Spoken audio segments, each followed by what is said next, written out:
Everyone, welcome to the State Department.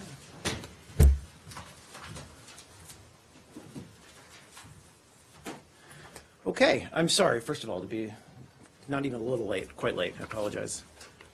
I can guarantee you it's not because I was sleeping off my holiday feast. But let's get started. Welcome, everyone, to the State Department. I have one thing to announce at the top, and indeed it's been a question on quite a few of your minds over the past couple of days. But I can announce that U.S. Secretary of State John Kerry will deliver remarks on Middle East peace tomorrow morning on Wednesday, December 28th, 2016, at the U.S. Department of State.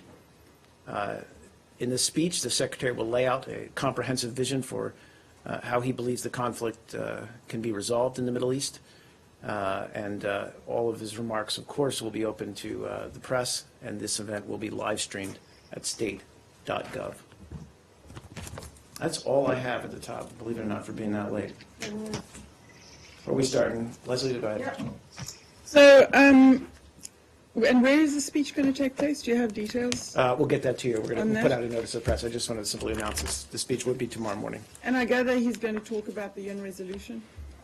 He will touch on that.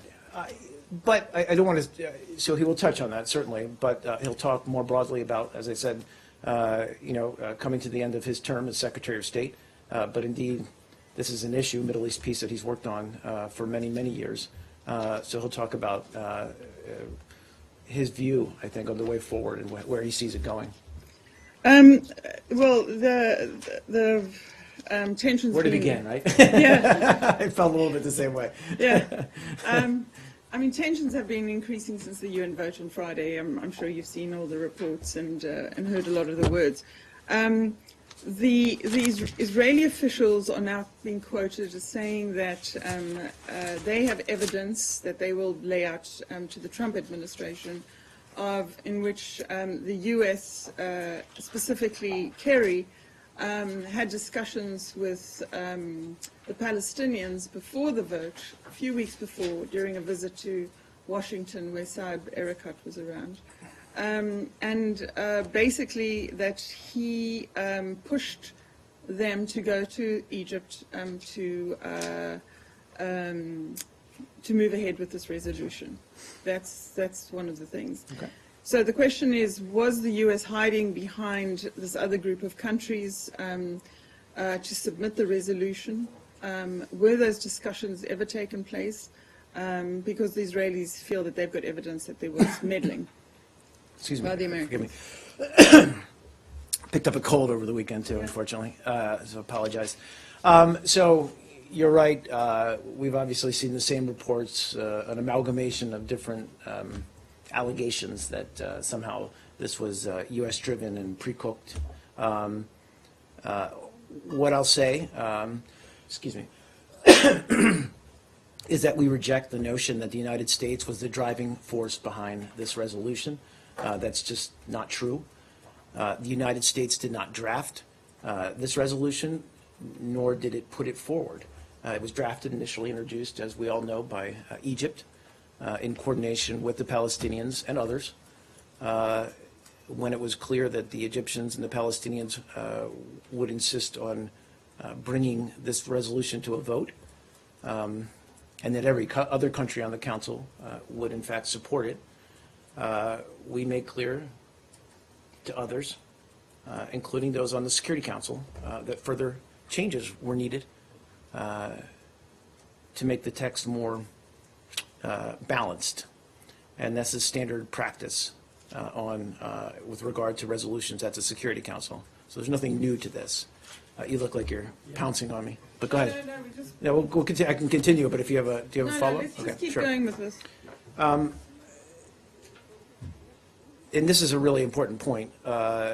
We also made clear at every conversation, that the president would make the final decision, and that he would have to review the final text before making his final decision. So the idea that this was, again, pre-cooked, or that we had agreed upon the text weeks in advance is just not accurate. But we know And in that fact, go ahead, I'm sorry, go ahead. No, we know that the US didn't draft it or Excuse me. put it forward. But was the US in any way coaxing on another group of countries to move ahead and move ahead with this resolution? Well, again, these are, again, I think it's important to have the proper context in that, all through the fall, there was talk about, and we often got the question here, and of course we replied that we're never going to discuss hypotheticals in terms of what resolutions or what is circulating out there. But of course, there has been for some time in the fall talk about this resolution or that resolution with regard to the Middle East peace and the Israeli-Palestinian issue. So of course, in the course of those conversations, we're always making clear what our parameters are, what our beliefs are,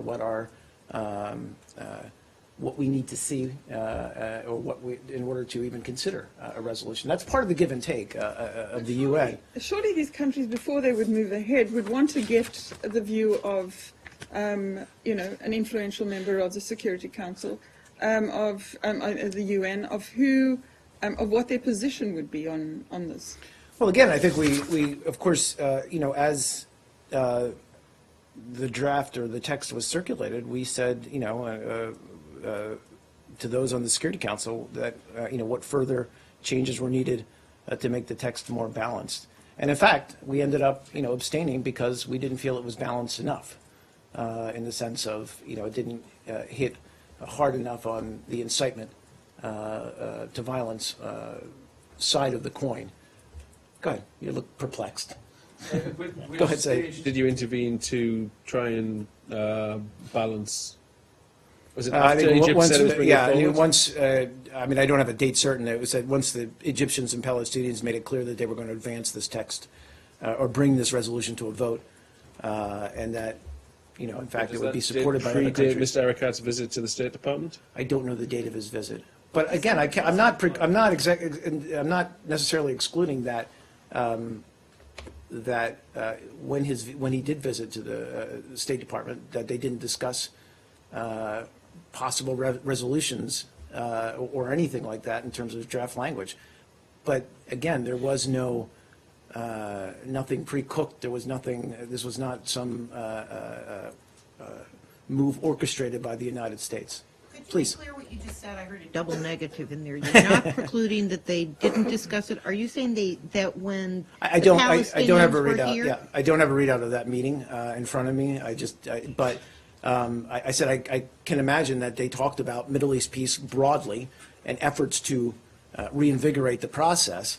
I don't know that they discussed the possible action at the UN, but of course, as I said in answer to Leslie's question, that was something that was in the mix for some months now in New York at the UN, that there might be some action taken. And what about New Zealand when the secretary was there before Antarctica? And Yeah. also, I believe he had a meeting here with Mr. Shukri at some point in Mm-hmm. early December. Was the resolution discussed at either of those meetings? Again, I with those can't diplomats? specifically say whether the resolution, but certainly if a resolution or action at the UN was discussed, it wasn't discussed in the level of detail where there was some final text. We always reserved the right with any text that was put forward, drafted and put forward, to veto it or to not take action or abstain, which is what we ended up doing. But you advised them on how to put together a motion that the United States would feel comfortable abstaining or voting in favor of. Well, I think what we said is, and this is not just unique to this process, but once a draft text is to the point where it's going to be put forward to a vote, of course we would provide input on what we believed was language that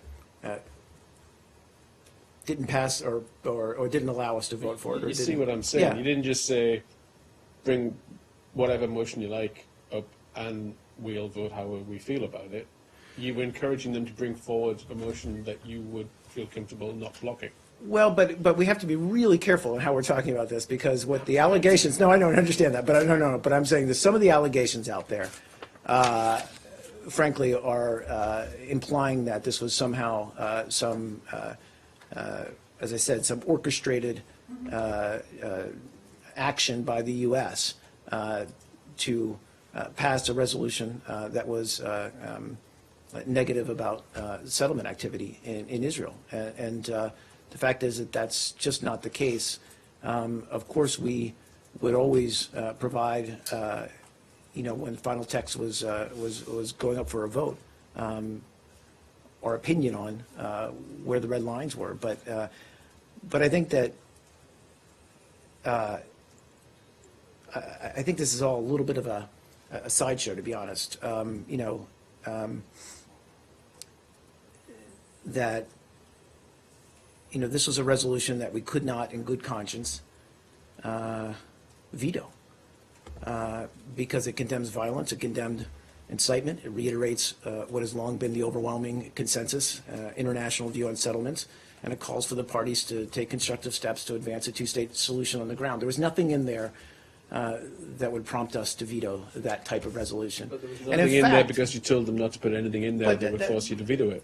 But again, not at all. And I said we did not take the lead in drafting this resolution. That was done by the Egyptians with the Palestinians.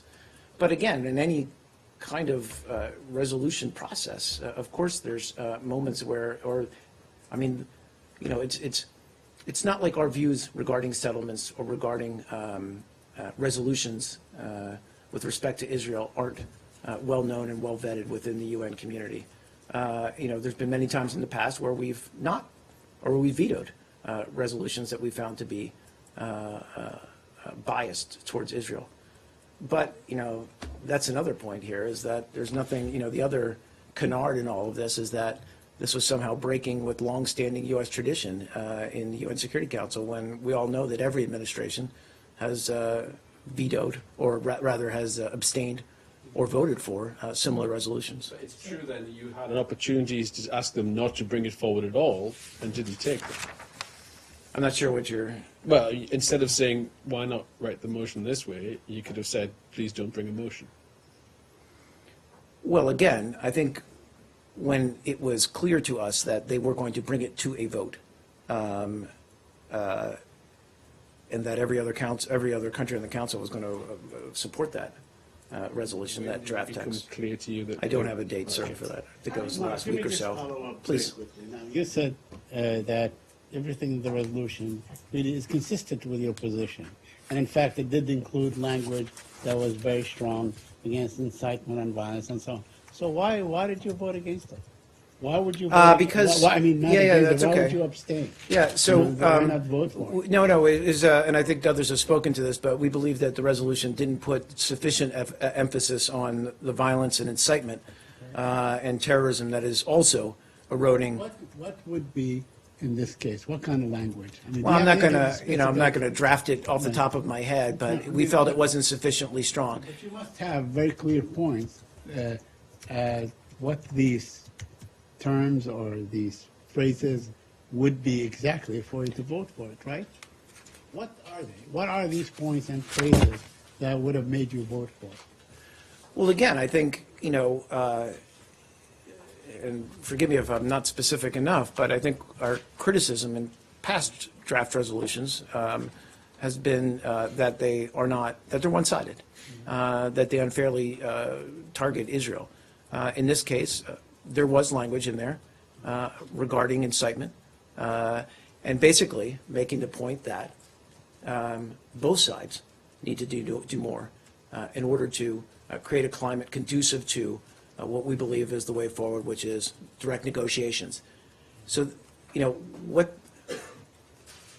it's important to remember what this resolution is and what it isn't. I mean, what it was simply a recognition that the dynamics on the ground, in particular on the Israeli side with regard to the growth increase in settlements, the market increase in settlements, settlement activity over the past years is making the viability of a two-state solution more and more impossible. It recognized that. It also noted, as I said, the fact that the Palestinian side also is partially to blame for incitement to violence, for creating an atmosphere, again, not conducive to what we all agree needs to happen, which is direct negotiations. So this wasn't in any way an attempt to prejudge or to promote a certain outcome in that negotiation. It was simply recognizing what we believe are dangerous trends. Let me ask you about what, seeing how this resolution lacks sanctions, it lacks any kind of, really roadmap to implement it and so on. What should the steps, in your view, I understand that this administration is departing, but in your view, what steps can be taken to ensure that the spirit and the letter of the resolution is somehow Sure. is implemented and translated into reality? Well, I think that's frankly, something that Secretary Kerry will hopefully will address and make clear in his speech tomorrow. I think he's going to kind of take that, what we need to see in terms of next steps in his speech tomorrow. This resolution, you're right, it certainly doesn't have an impact in terms of sanctions or actions that would directly negatively affect Israel. I think what we've said is it's a call to action. It's a recognition that international opinion is noting the fact that Israeli settlement activity is an impediment to a negotiated two-state settlement. That's okay, go Carol, and then you, Michelle. Got time. There's a report in an Egyptian newspaper, Sabah Yom, about the meeting between Secretary Kerry, Susan Rice, Saeb Erekat, and Farage. And they're reporting that Secretary Kerry and Ambassador Rice said that the United States was ready to support a balanced resolution in the Security Council, and there also was some discussion about moving the embassy to Jerusalem, and that Saeb Erekat said if that happened, that throughout the Arab world, Americans would be kicked out. Can you confirm or discuss whether this conversation in fact happened? I apologize, I can't, Carol. I just don't know. I don't have the level of detail. I just got a roadie note here, though. Sorry. But just an update, because I was deliberately vague because I did not have a readout. But in fact, we did not discuss any language or give any indication whatsoever about a U.S. position on a settlements UNSCR in either the meeting with Erekat or in New Zealand. So that just, Let me just take you back to Thursday, because we had Correct the record a there. great deal of discussion right after the Egyptians withdrew their draft resolution. And I asked the question at the time whether you were disappointed, because that was the impression that you're giving. So were you glad to see that these four countries have the intention, then they actually, in fact, did submit the resolution once again? Am I clear in what I'm yeah, I saying? understand what you're saying. You're asking whether we, Yeah, well, I mean, in essence, were you actually, because it seemed like it's the last sort of the last effort, or the last conceivable effort. yeah. I I mean, so I don't want to attempt to characterize it. I think I'll just leave it where I thought I put it, which is that there was nothing in this resolution that we could so profoundly disagree with that it would lead us to veto it. It was, in essence, a recognition that, as I said, that, a recognition of the trends that many on the Security Council and around the world have been concerned about regarding the viability of a two-state solution. And that is, the market increase in settlement activity. I mean, you and I, Lord knows, have discussed this in great detail. And you also know that our policy, our public statements about settlements are well known. And so, there's no surprise to the reason that we chose to abstain from this vote. Please, go ahead. So what comments, what is your reaction to the news today that Jerusalem municipality is due to consider requests for construction of new homes, of settlements today? I mean, I saw it. We obviously saw the reports of those actions. I'll go back to what I just said, which is, we would hope that the UN Security Council resolution that was passed on Friday would serve as a wake-up call, as a call to action as an attempt to alert both sides, but certainly Israel, that its actions with regards to settlement activity are, as I said, are a detriment to moving forward with toward a two-state solution. Has the Secretary, since the vote, spoken to anyone about that, or about Anyone. Prime Minister Netanyahu's reaction to it and his anger and his? I apologize. What you're So saying has he has spoken since with- the vote to Prime Minister Netanyahu? He has not. No, not since the vote. No, Not since the vote. no. He spoke with him last on December 22nd. And would you say this administration is surprised by Prime Minister Netanyahu's reaction and anger and towards? I don't know if we're, administration? I don't know if I term it surprise. I mean, certainly, they feel aggrieved. That's apparent by their reaction. But, and I would refer folks in this room who weren't there to the Secretary's remarks at the Saban Forum, where he talked in great detail and great personal experience about, the fact that, we have a relationship with Israel that is so strong and so close that sometimes we need to be able to tell them difficult things. And through our abstention on this resolution, we were conveying our concern about Israel's future. We want to see Israel succeed and prosper as a Jewish and democratic state. And we believe that if the present settlement activity is allowed to continue and intensify, that it will render the possibility of a two-state solution, which we all agree is the ultimate goal here, an impossibility. And that was part of the message that we hope was conveyed. So the Israelis are saying, part of Prime Yeah. Minister Netanyahu is that you cannot have that actually this resolution makes it more difficult for peace talks to take place. That they feel that the Israelis would not be seen fairly or treated fairly in those discussions. Would you agree with that? I wouldn't. I don't want to delve too deep into hypotheticals, but that's between the parties. This isn't something, and we've said this very clearly, that we want the UN in any way, shape, or form to decide the outcome of negotiated settlement. That's between the Palestinians and the Israeli government. Just a last question. go ahead, Just a Monica. last question on the.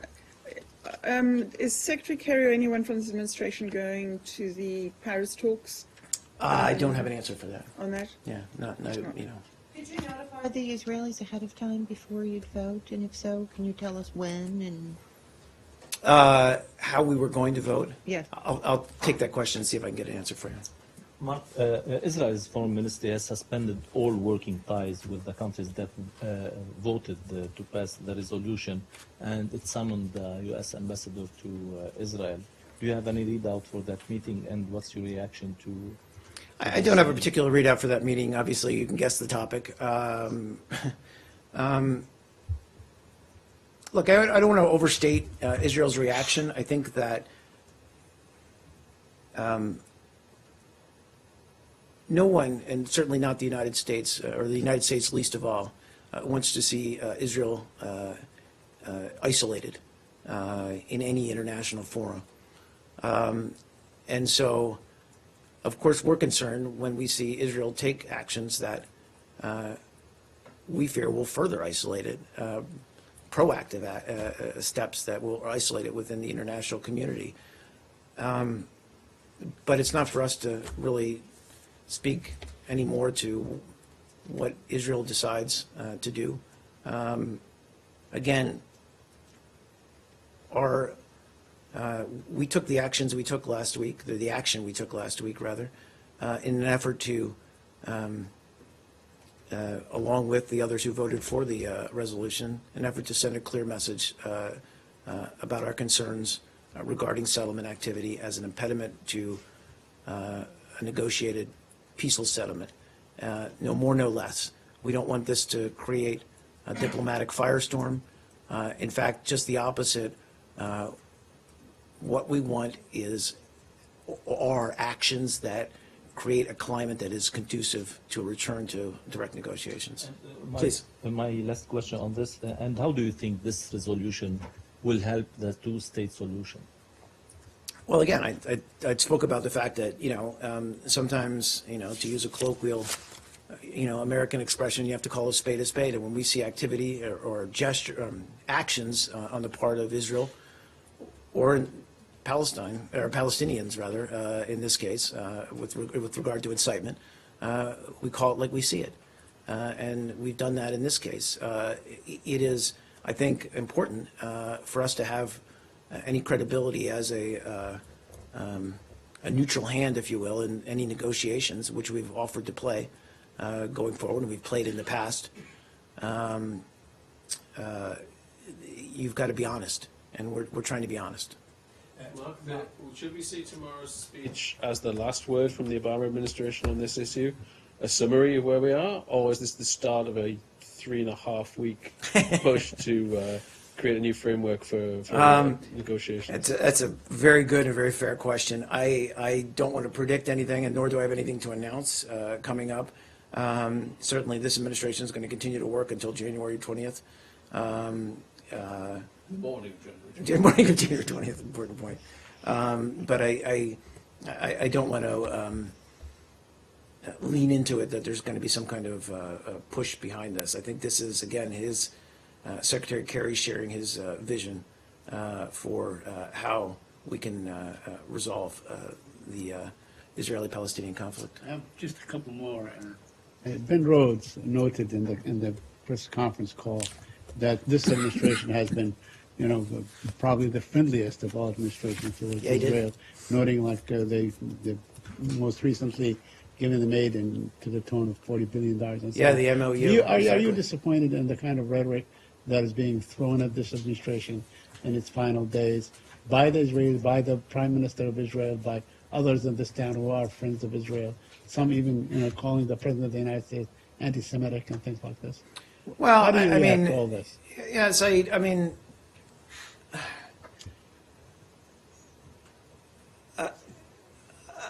you have to be thick-skinned in this game we call diplomacy, as you know. So I don't want to say that we're, upset over it. But the facts speak for themselves, as you noted. No administration, no American administration has arguably done more for Israel's security.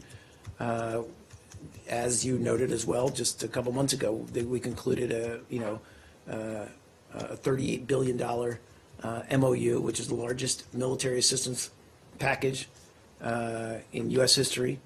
Worked on Iron Dome to strengthen that. We've done a lot of things, the Obama administration, to strengthen U.S.-Israeli ties, which we believe, and of course, that's on the security front, but, we also, and this Secretary of State led a very hard-fought effort to get negotiations back on track early in this second term. And of course, in the first Obama administration or term, we also had a pretty serious effort led by George Mitchell to get these negotiations back up and running.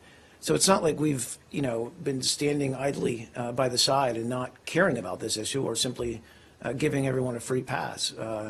Far from it. We have been and continue to be a staunch defender of Israel's best interests. And it's in that spirit that we feel the resolution that was passed on Friday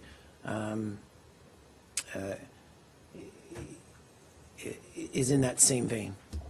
Another thick-skin question. Another what? Thick-skin question. The Oh, diplomacy. 16, yeah, sure. President Erdogan accused today the coalition of supporting ISIS. Do you have any reaction?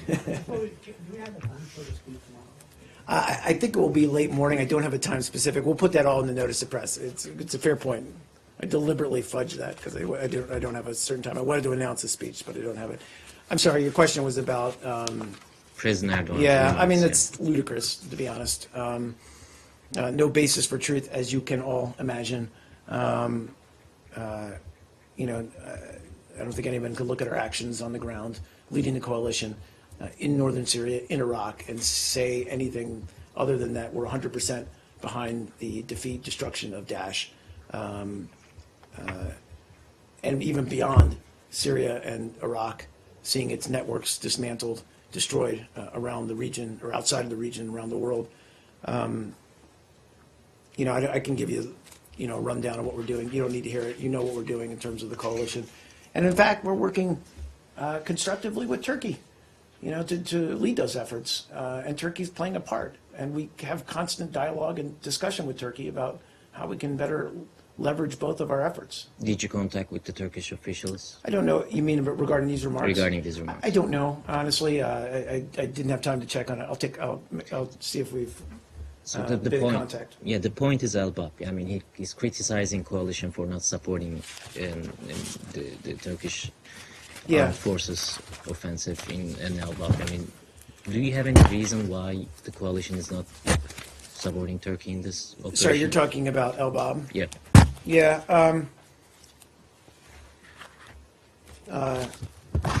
Sorry, I'm hitting the mic. I apologize.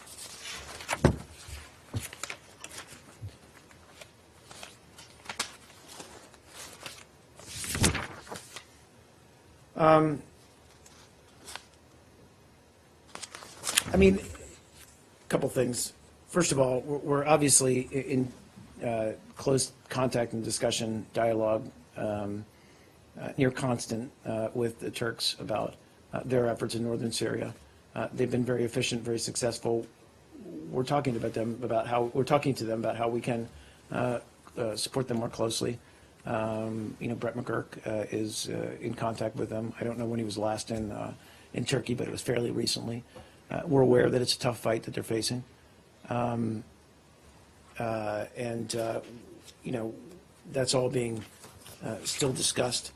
We have provided support to Turkey for operations to clear its border of ISIL, and that support's ongoing. You know, as I said, they're now driving on El-Bab. It's a tough fight.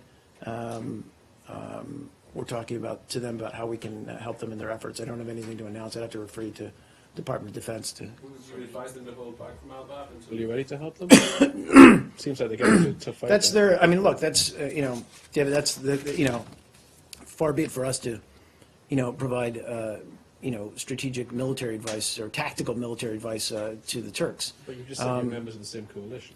Well, I understand that, but I'm just saying, like, you know, that we support their efforts. We have supported their efforts along the border to clear it of ISIL. You know, we're in dialogue with them about possible next steps we can take in terms of El-Bab. I mean, we certainly won't want to see them, you know, enter into El-Bab without sufficient support. But again, you know, these are discussions we have on a daily basis with the Turks. Doesn't that relate to Turkey's attacks on the U.S. ally, the YPG, as in Manbij, and at that point there are all sorts of tensions developed between the United States and Turkey, and the U.S. military let it be known that Turkey had gone past what was authorized in Al-Bab, but the core of it was Turkish attacks on the U.S. ally, the YPG, fighting in northern Syria and around Manbij and other areas. Wasn't that the core of the problem? Well, we have, you know, you're right in that, you know, Turkey has, and their partner forces, which is, I think, what you're referring to, have made progress in securing the border, in liberating large swaths of the area, a number of towns and villages. And as I said, they're driving on El-Bab. We're mindful, of course, of some of the tensions that exist, obviously, between these Turkish supported forces and the YPD and other forces that we've been supporting in that area. And those are tensions. Again, that's the reason why we're working closely, having these discussions, and trying to coordinate with them. If you want U.S. support, you shouldn't attack there's U.S. no- allies? no, I No don't- lesson? Look, no, I don't want to give that impression at all. You know, Turkey's a NATO ally, a strong partner in the anti-Daesh coalition. I certainly don't want to give the impression that we're trying to send a message. Let me press you just a little bit on. I won't touch that. Could I just press you on what Erdogan said I mean, he was very clear. He said U.S.-led coalition forces give support to terrorist groups, including ISIS, including YPG, PYD. They were Well, look, accusing I mean, wait a minute, they were okay, so accusing us of supporting Daesh. let me I mean, address that. He was very clear. Let me address that. So we do provide tactical support to the Syrian Democratic Forces. There's no surprise there. We've been very transparent about that. That's to help us all achieve our shared goal of defeating Daesh. The Syrian Democratic Forces have, as we've said many times, proven to be a very capable force against Daesh, and our support for them, again, our tactical support for them will continue.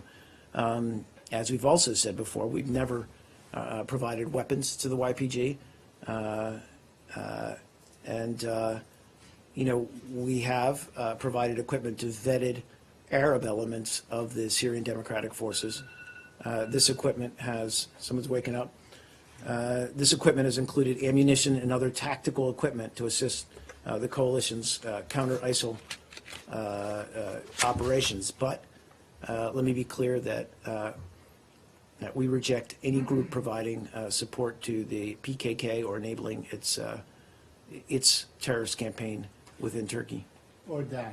Because he's saying that you guys gave support to Daesh. Daesh, I said that from the outright. That's just ludicrous. I don't know where that comes from. More questions. Okay, here, is that about Turkey? Yes, same subject. Thank you, Mark. Sure. Today there are some reports that Russia indeed gave some air support around the Al-Bab. Do you have any information on that? I don't have any information on that. I mean, I'll look into it, but, obviously the Russians and Turks have been talking about coordination, but I don't have anything to confirm. In the past, very recent past, you defined this Turkey moves around the Al-Bab as uncoordinated and not constructive. Do you still see Al-Bab offense as uncoordinated and not constructive, or what's your view on it? No, I'd say now, we're in regular discussions with Turkey on the operations around Al-Bab. We want to help it defeat Daesh. I think there was a recent visit by the chairman of the Joint Chiefs, Dunford, who met with Turkey's chief of staff, or chief of defense,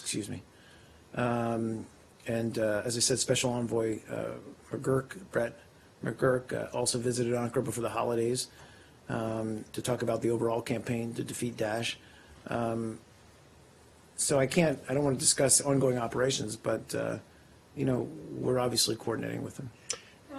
One more talking point that on the Turkey pro-government media very often used and cited that the President-elect Trump stated that the President Obama and his administration fund ISIS and supported ISIS, so that the Turkey now repeating this. What's your response to this accusation? I don't know where those claims are coming from. Maybe some comments from the campaign. I honestly don't know what they're referring to. I don't think President-elect Trump has ever made that allegation.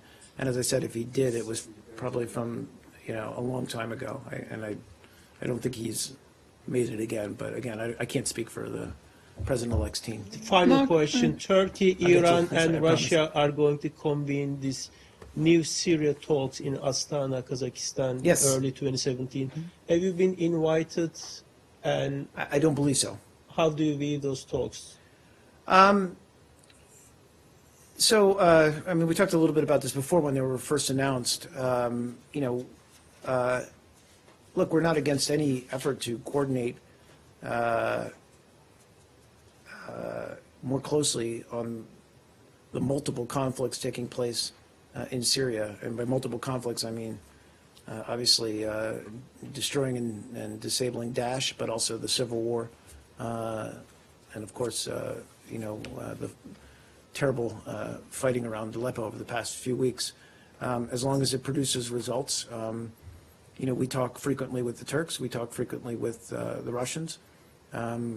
We've also long said that in order to reach some kind of resolution of the conflict in Syria, all of the stakeholders need to agree and need to talk to each other. So the fact that Turkey and Russia are holding these kinds of talks is not necessarily something we would disapprove of. But the U.S. won't be on the table. And I understand that, but as I said, we're obviously talking closely with and communicating frequently with both Russia and with Turkey. In this regard, Mark, I'm sorry. Russia's foreign ministry has said today that Minister Lavrov has discussed a peace plan for Syria with Secretary Kerry today. Do you have any readout for this phone call? No, they did speak earlier today. I didn't get a full readout from that conversation. I'm not sure that, frankly, that they discussed Syria, so I'm not sure if it was today or That's what they previous said, that conversation. they discussed That's what he said. a peace plan for Syria. Honestly, I got a very partial readout. I apologize, but I don't believe Syria was mentioned. If that's incorrect, I'll raise it, or Was it about? I think they talked about Libya. Okay. About Libya? Because the ministry also said that Lavrov informed Kerry that a U.S. decision to ease some restrictions on arming Syrian rebels may lead to more casualties. They've also said that it could open the way for the delivery of, shoulder-fired anti-aircraft missiles. Yeah, this is, look, this is something that was in I think the consent was, or the language was in the National Defense Authorization bill that they've been, is this what they're referring to? I believe so. Yeah. We've been That's very right. clear. Yeah. My point is, this is not a new allegation that we've seen from them. And, the fact is that we're not providing any kind of man-pads or anything to the Syrian opposition. And they consider this as a hostile act, as the foreign ministry, Russian foreign ministry has said. Right, but again, we've seen this before, this language before, this kind of rhetoric. Our position on man-pads has not changed. We would have a very deep concern about that type of weaponry getting into Syria. No, more PKK question. On the PKK, there have been repeated stories over the past month in the Iraqi and Kurdish media that Baghdad is paying the PKK in the Sinjar area to train local fighters, the Singal resistance units. Today, it's reported that Baghdad and Ankara are discussing that, and Baghdad has agreed to stop paying them and help get the PKK out of Sinjar if Turkey withdraws from Bashir. Since you've said, and KGR officials have also said, the PKK shouldn't be in Sinjar, have you pressed Baghdad to stop paying those salaries or providing any support to the PKK? So, excuse me, I apologize. I don't want to speak necessarily to the direct allegations that they're somehow they're paying these groups. We believe that the PKK, which is a U.S. designated terrorist organization, should have no role in Sinjar. We regard their presence there as a major obstacle to reconciliation, as well as to refugee return, to the return of internally displaced people. And we urge all groups active in Sinjar to facilitate political reconciliation so that these IDPs, these internally displaced people, can return, and that the communities that they were driven from can begin to rebuild. And we urge continued close cooperation between the central government in Baghdad and the Kurdistan regional government to defeat Daesh and to resolve any other outstanding issues between them. In terms of whether Baghdad supports the PKK, that's something, it's a question you'd have to ask the government of Iraq. We believe that the government shares our concern over restoring stability in Sinjar and oppose the PKK presence there. Let's go to Asia. Mark, Let's just- finish up. yeah, Okay, this- one more, and then we're going back to this patient crew back here. Okay, thank you. About this remarks blaming U.S. for supporting ISIS. This debate has started 2 weeks ago, if you remember. And the Turkish Foreign Ministry official talked to the Turkish press, and he said that U.S. also accused Turkey in the past for supporting ISIS, and then they gave some documentations, and it's turned out that those documentations are false, and then Secretary Kerry apologized to Foreign Minister Çavuşoğlu personally.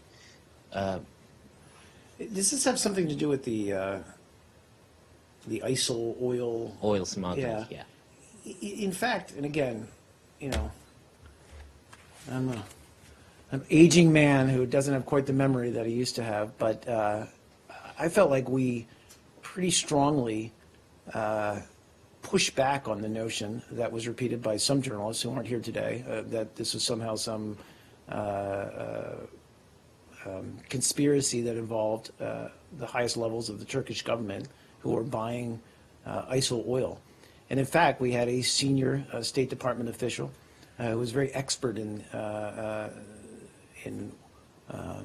energy and oil reserves and how this would work and be smuggled, come down and basically sit down with some of you in this room, I know, and basically pick that argument apart about how it would make no economic sense. And in fact, most of the oil that ISIL was able to draw from the ground was sold to third parties immediately and was kept mostly within Syria.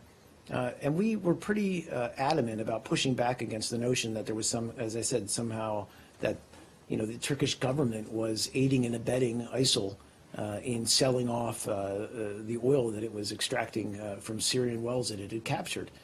To the contrary, we said that, again, most of the oil that they pull out of the ground immediately goes into the trucks of smugglers who then oftentimes would sell it back to the Syrian government or the Syrian regime. So I don't know where that.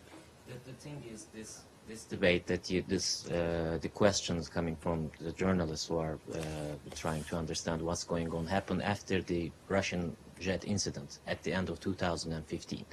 But this official is referring to a conversation between the two leaders, to the Foreign Minister Çavuşoğlu and Secretary Kerry at the end of 2014, because Secretary Kerry gave a testimony in the U.S. Senate, and he said that ISIS is selling its oil through some neighboring countries to Syria, and one of them is Turkey.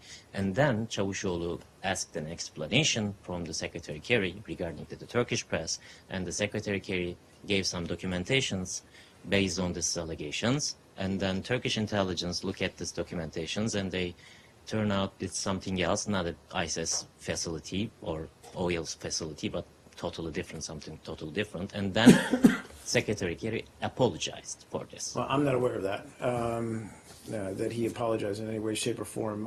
What I can say is that this is something that we've looked at in great detail, and I think while we've said that you could never say 100% that no oil is being smuggled across the border of Syria and Turkey, certainly not in the last several years, certainly not in the last probably, you know, these are, you know, centuries-old smuggling routes that are hard to simply, shut down completely.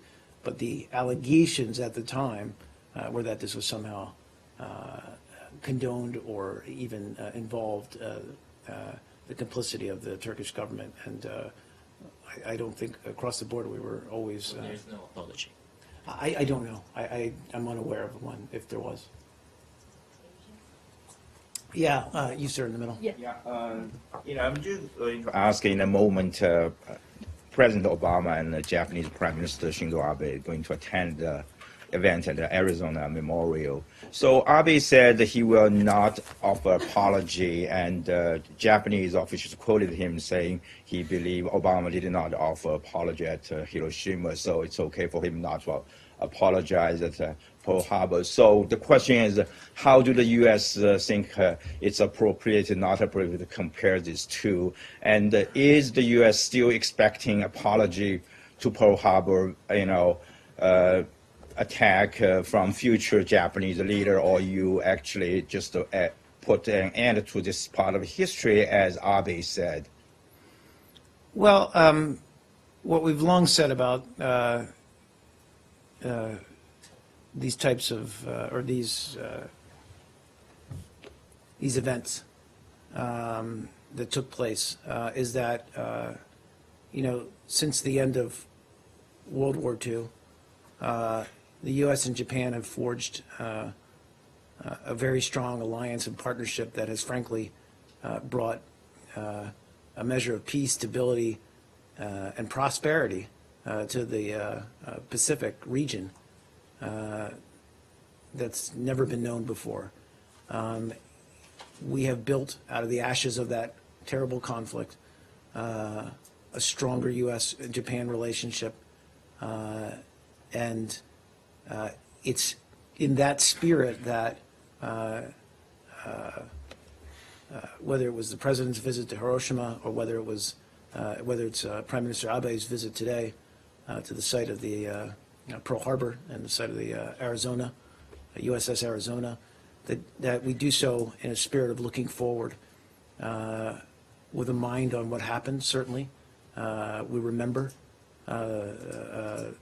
what happened, but we want to look forward in this relationship, and we want to build on this relationship. We want to make it stronger, partly out of, frankly, out of the memory of those who died in that conflict. But do you think the past has been settled? Obviously, a year ago, 200 Western historians and many Americans, including like Ezra Vogel from Harvard, asked the Japanese Prime Minister Abe to face squarely about history, especially the atrocities in Asia. I mean, so this obviously, I mean, Chinese Foreign Minister spokesman also said, if Japan does not have a peace reconciliation with China and other victimized countries in Asia, Japan can never leave this part of history behind. So what's your thought of that? Well, again, are we putting a period on that or not? I mean, we always call for, and it's not with just respect to Japan, but any country, that we always call for an historical accounting of past events. Is always important to moving beyond those events. But look, again, I think the strength of the U.S.-Japanese relationship speaks for itself.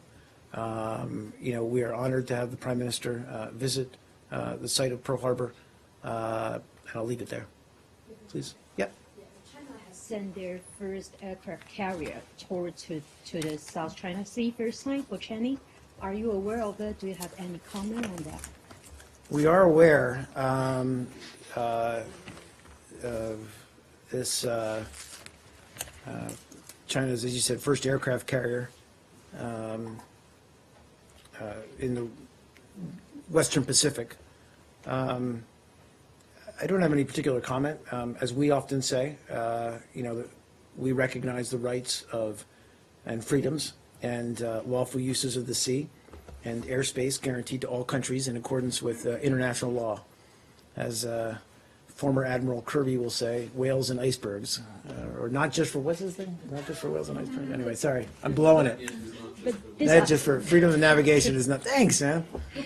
But this Freedom, I want to say for the record, freedom of navigation is not just for whales and icebergs, otherwise I'll have an email from him later. okay, and this operation is close to the Japan and then Taiwan.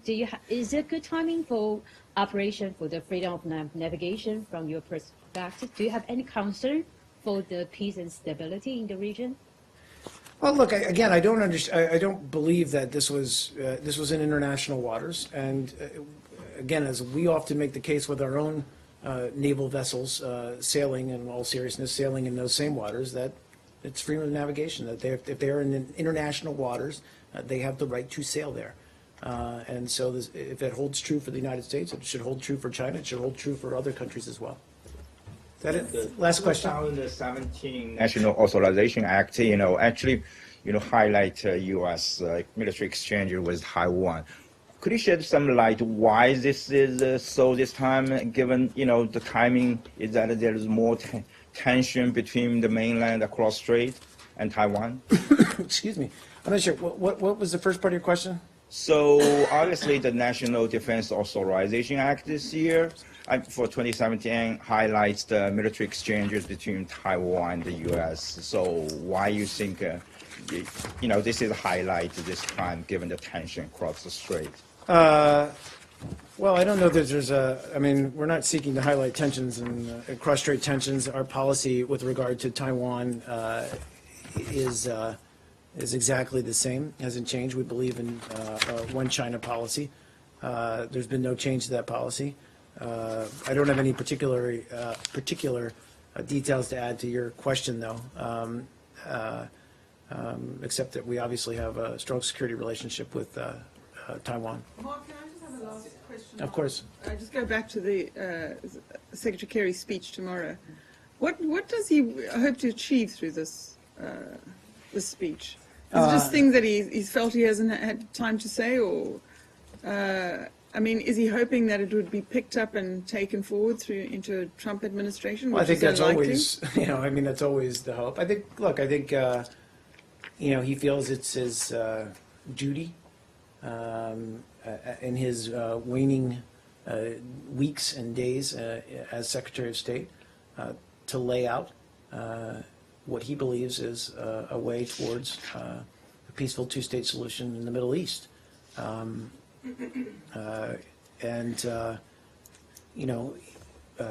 As we've said about other proposals, it's always important to try to keep the process moving forward, to lay out constructive visions for the future, but also to underscore the fact that we haven't given up on this, and we don't want the Palestinians or the Israelis to give up on this either. And Mark, last one. Can you take this apology question? I mean, Yeah, can you clarify? Sure. I'll get back to you if we have anything to say about it. Your last one in South Sudan. So the other resolution last week was the arms embargo on Yep. South Sudan Yep. at the UN. Yep. I'm wondering if you could give some insight as to why the U.S. wasn't able to convince any other Security Council members to vote in favor of it, especially Japan, which has peacekeeping operations there. And I guess more broadly, how does that vote reflect on the international community and the Security Council as a whole? Sure. Well, we did strongly support a Security Council resolution to impose an arms embargo on South Sudan, as well as additional targeted sanctions on those who have engaged in actions or policies that threaten the peace, security, and stability of South Sudan. Obviously, there's very credible reports, growing violence, refugee outflows in South Sudan, and I think just rising concern over the situation there. I think that, unfortunately, certain members of the council